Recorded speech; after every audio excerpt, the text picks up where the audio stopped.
Greetings, petrolheads. Welcome back to Automation, the car company tycoon game. Today we're gonna jump right back into our campaign. And yesterday somebody commented on my video that, well, it was a YouTube user, not my name. He said that he thinks the reason I'm not getting as many views is that I keep doing the same things, and it tends to get a little bit boring. And I understand, like it's, I understand your point of view. However, I mean, most people know me for my automation gameplays, and if I just stopped playing automation, then probably those people would not follow me anymore. So I'd lose the majority of my viewers already, and I'd be left with almost nothing, because nobody watches my indie game impressions anyway. And it's what else should I do? Nobody also watch, or at least not very many people watch or I don't get a lot of views for my racing game impressions, for project cars, Grid Autosport, Need for Speed Underground 2 that I did. Those videos aren't very popular either. So if it's most people are on my channel because they like cars, but if they don't even watch the other car games that I play, then I understand that they could get a little bit bored by watching just automation videos. That said, what do we have here? This is the Vulture. So we have a muscle car already, which is doing well for itself. We have a premium estate. We have a premium muscle car, and we have a supercar, and also a family saloon. So what we really need now is kind of a big flagship, right? A big flagship saloon, which hopefully we can build in 1970.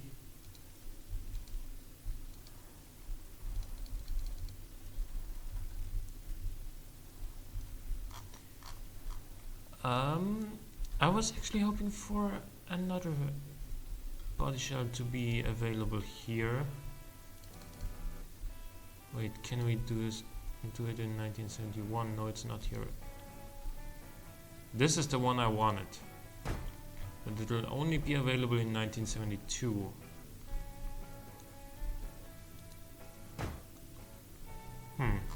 What do I do about this? I think I'll just have to go with a different body then, something like this, which is still big, don't get me wrong, and it'll easily support a big engine. At the same time, I don't think it's entirely what I wanted. So you know what, let's just leave that alone for now, and we are going to go ahead and give the Vulture a little bit of a facelift instead. Where is the standard? That is the standard car. So it is going to be 1970.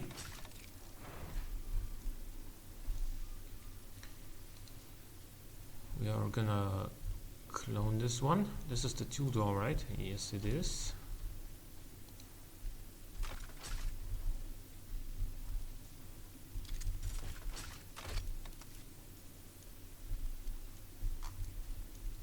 And then we're gonna go to 1970. And since we can't really, well, aesthetically, obviously, we can change something. What do we want to do for this car? Wait, what? Also, the indicators have been removed again. That's fine. We want something more modern anyway.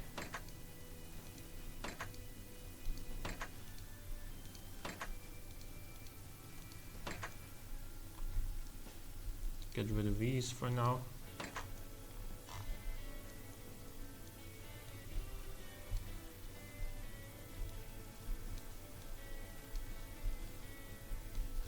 Please stay here. Thank you. And then we're gonna make this drag this along right here. And something else I'd like to address: games like Automation and Car Mechanic Simulator are pretty serious games, if you will. Like there are more simulations than actual games. Not entirely, but to a certain extent. And that is why, you know, those games can teach you something. There is something to be learned in those games, and that is also something that some people might consider boring, because there's no, you know, you can't really do stupid things. I mean, you can kind of do some silly car builds in Automation, and I have done such builds before, and I will definitely do more in the future. But even when you're trying to build a silly car, you gotta know what you're doing. How do I build a silly car that still works, like that's still drivable, and or that performs really well, or something like that? Those kind of things are important to know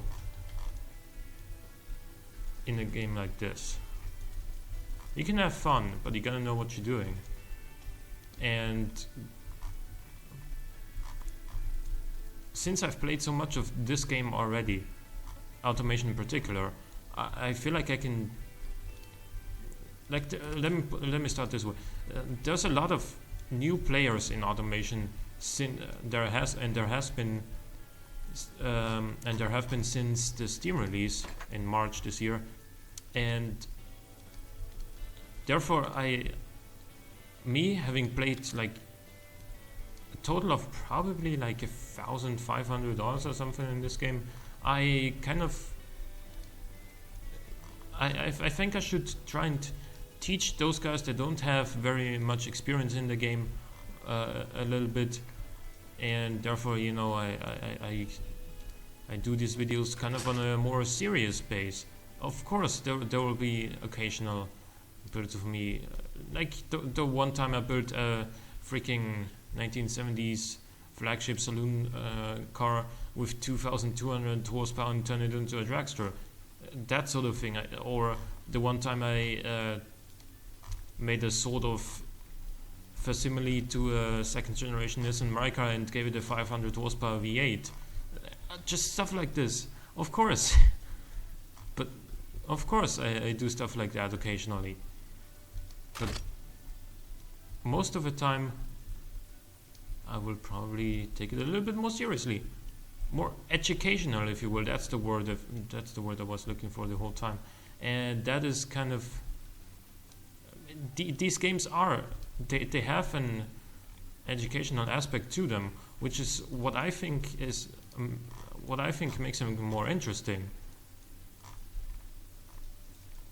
because you can actually learn something. Because it's easy to, you know, if you're not a car guy, to just go ahead and say, oh, this car has 500 horsepower, it's going to be very fast. That's just common sense speaking, and oftentimes you're not wrong with that. But like, for example, a 500 horsepower luxury car that weighs 2.5 tons isn't particularly fast. Sure, faster than your average car on the street, faster than your average Golf or something. But the 500 horsepower luxury car is about so much more than just those 500 horsepower. That was just an example. And of course, a 500 horsepower luxury car can be beaten around the track by by a 150 horsepower light 700 kilogram sports car. Sure, that might happen, and somebody who doesn't know or who's not interested in cars might say, "Oh, how did the 500 horsepower car lose against a 150 horsepower car?" Or just things like that. And I'm putting these into I'm putting this into much simpler terms than I could. I'm just trying to simplify things to make it a little more, make it easier to understand what I enjoy about this car. It's just how many things you can do by just building a car, like just experiencing what changes affect what parts of a car's dynamics or performance or anything. Anyway, at this point, I will. You know what? I'm gonna just change this entirely. It's just also interesting, especially in the engine section. You know, what does cam profile actually mean? If you're not sure about that, the game provides like a little tutorial, if you will, to show you what cam profile actually means, where it sits in the engine, what it does, how it affects your overall engine output when you increase or decrease it. And if you just, automation is one of those games that is more enjoyable if you've played it before. Like, if you're new to the game and you've only played like half an hour, maybe an hour or two, I can understand why some of those people say, "Oh, this is not the game for me. I don't enjoy it very much," because like if you don't know what you're doing, then you also don't know how to enjoy this game. You don't know how to enjoy, how to really build the cars of your dream.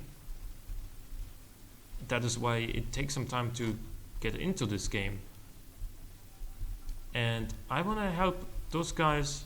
I want to help you guys with that, if you're not at that point already. So we did just create some new taillights here for the 1970 Vulture. We are also going to add some indicators on here.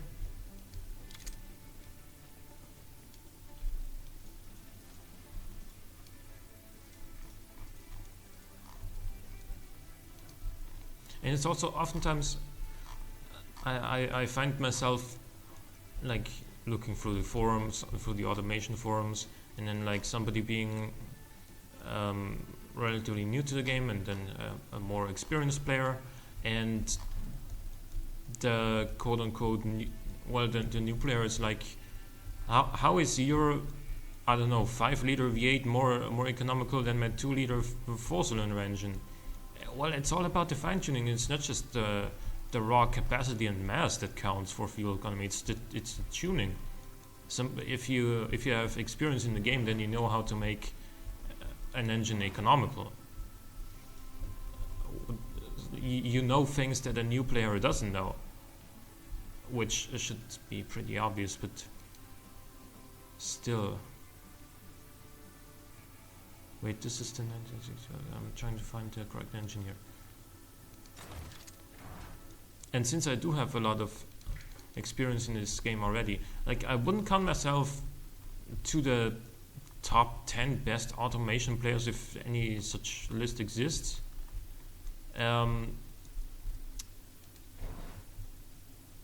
Why? Because I am mostly more interested in the designing and how to make use of the fixtures that we have in the game, and make unique cars, make just take similar car parts but make the resulting cars like look very different. Just create your own style with what little fixtures we have. That is kind of what I find more interesting. However, I do understand that there's people out there who who are, say, a big fan of the, and I know this speaks for a lot of you guys, a big fan of the Toyota Supra, and they they enjoy rebuilding the 2JZ engine or something like that, and there's nothing wrong with that either. However, since the game calculations aren't 100% accurate, and since we do not have all the parts in the game build already, for example, there's no, well, this is relevant, for example, for the Nissan Skyline. We don't have twin turbocharged inline engines, or for other cars it's relevant that we don't have single turbocharged V8 engines. We don't have superchargers, and even if we do, these values here in the turbo tab are just, the values you get out of that are not quite realistic yet. There's a lot of optimization still to be done, and the devs are working on that constantly. But it's never really gonna be, 100% real, and also I oftentimes can't find the relevant information for, say, a real-life engine that I want to rebuild.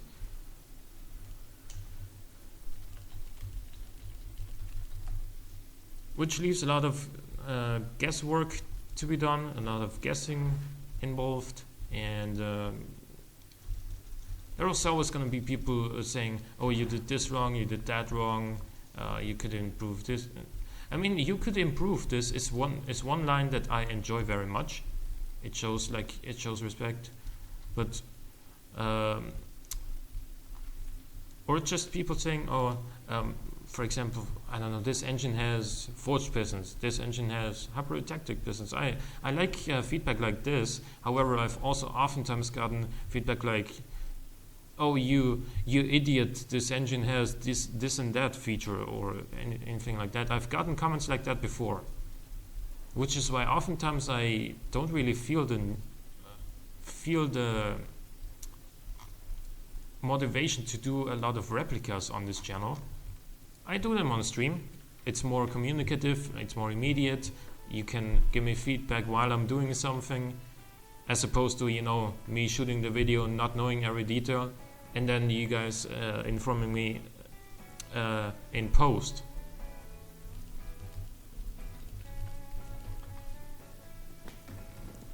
Which is why on this channel, like on YouTube, the videos I shoot are like basically gonna be custom builds, showcases. There are gonna be tutorials from time to time. There are gonna be reviews. If you guys like to have your car reviewed, then send me an email to, I will just put my email address into the description below.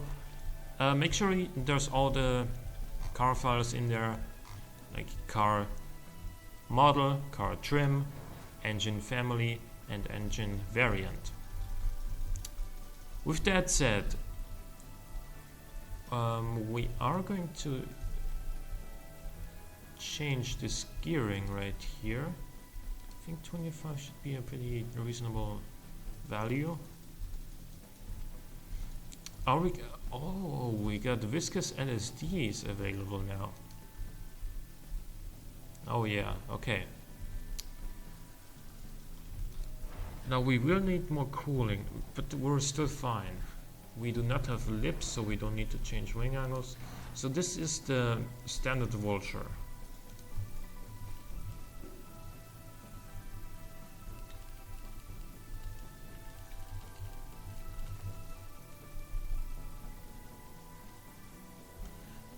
Do we put the fifth seat in there? I think we do. And then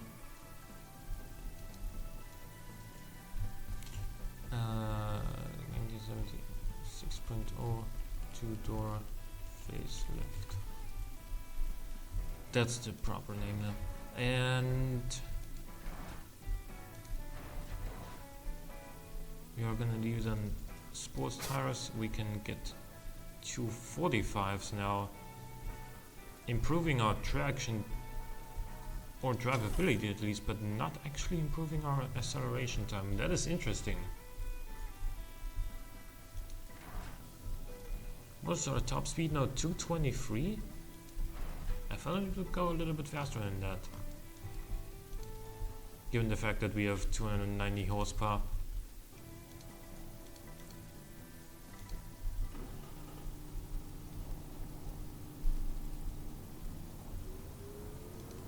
Man, this is a lazy engine. The throttle response is not good at all. 25.8.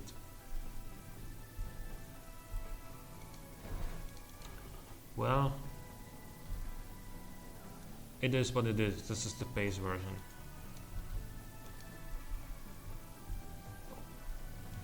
So, we are gonna clone this.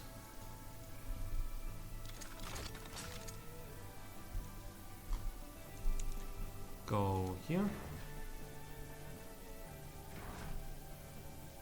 You know what we should have done?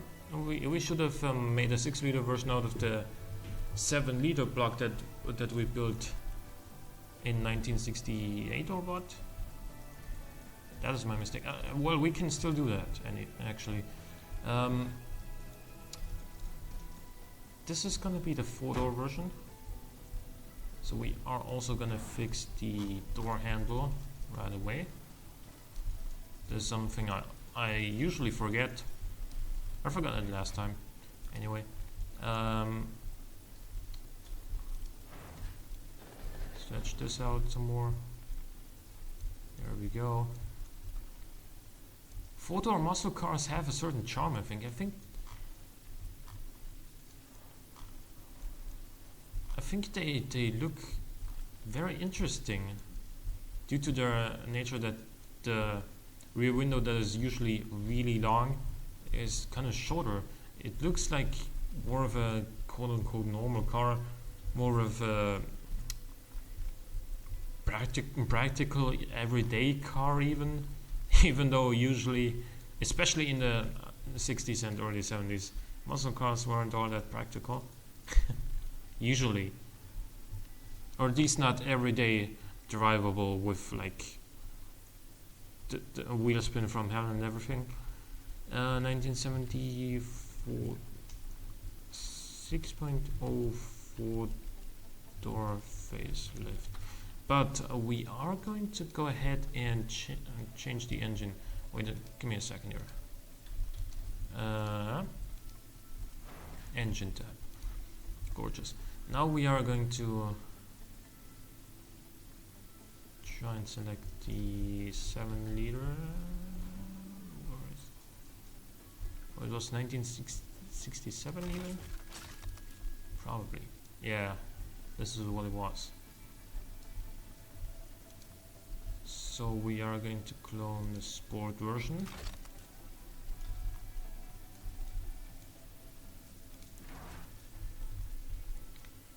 And decrease the stroke a lot, to like 92.5, and then decrease the bore so we get to 6 liters. And we get 430 horsepower. That's quite a bit more. We'll go for a standard intake though, and a twin carb.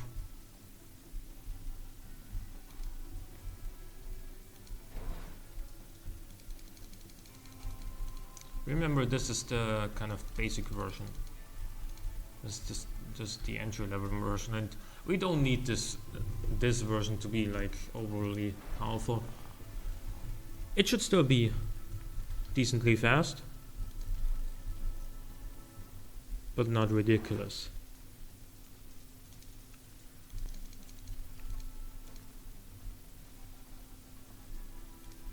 4800 is a little bit too low. And then we are going to change the cam profile until we like it. Or the ignition timing is what I'm changing right now. Until we like the torque curve a little bit better. Like this. Maybe I'm even gonna make the cam profile a little bit lower. Making sure we got enough bottom end torque. You can see that even before 2000, or pretty much at 2000 RPM, we have 500 Newton meters, and that's quite a lot of torque.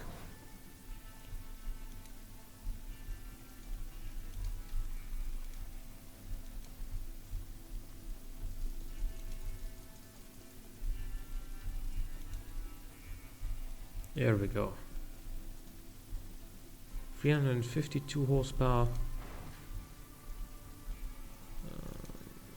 348.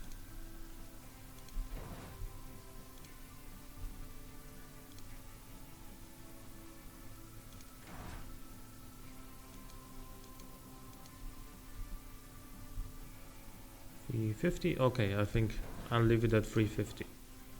That's quite a lot more than the previous 6-liter engine.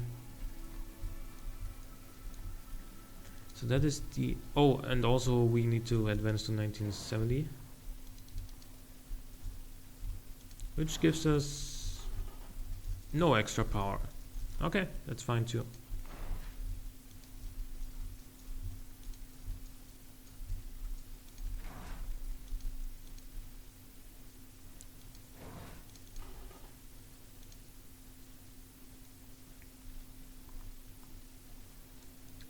This weighs less than 1500 kilograms, which is actually not that bad for a 6-liter muscle car of 1970.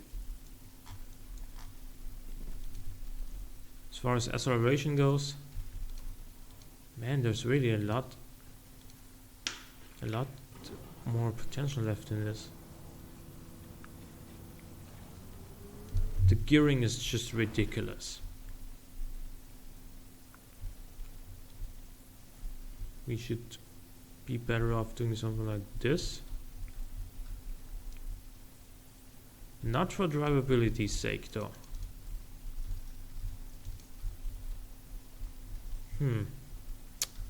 How do we make this thing more drivable?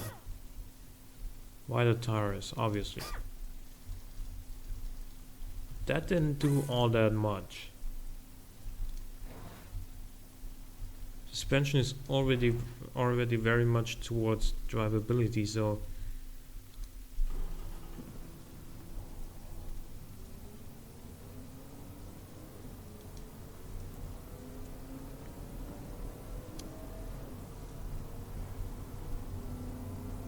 alrighty. That improved our quarter-mile time. The top speed is still quite low for whatever reason. I think we'll have to leave it here. And then we go to the 1972 door again and choose this 6-liter engine.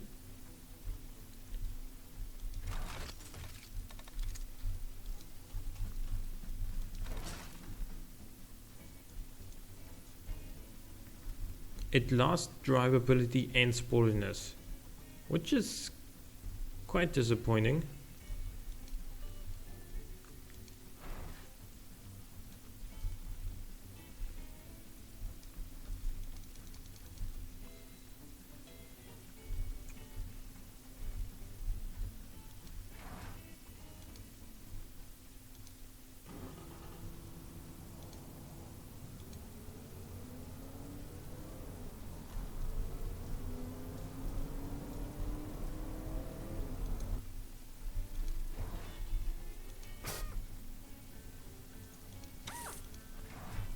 What if we go for an automatic locker?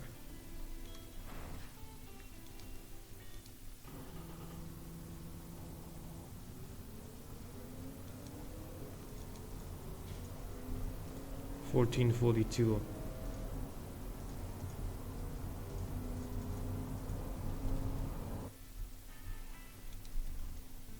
Let's just do it. Let's just do it then. Automatic lockers on our standard muscle cars. Why the hell not? Just for fun, just for shits and giggles, and for better quarter-mile times.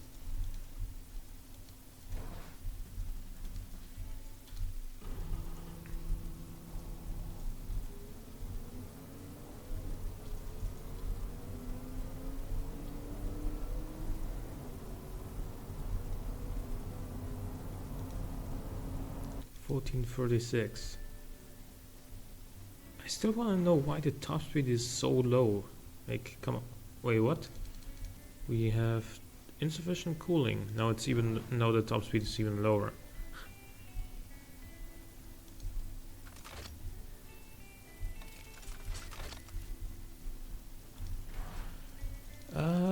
change that. That's good. What about brakes? We have solid discs, front and rear. We can't really increase the size.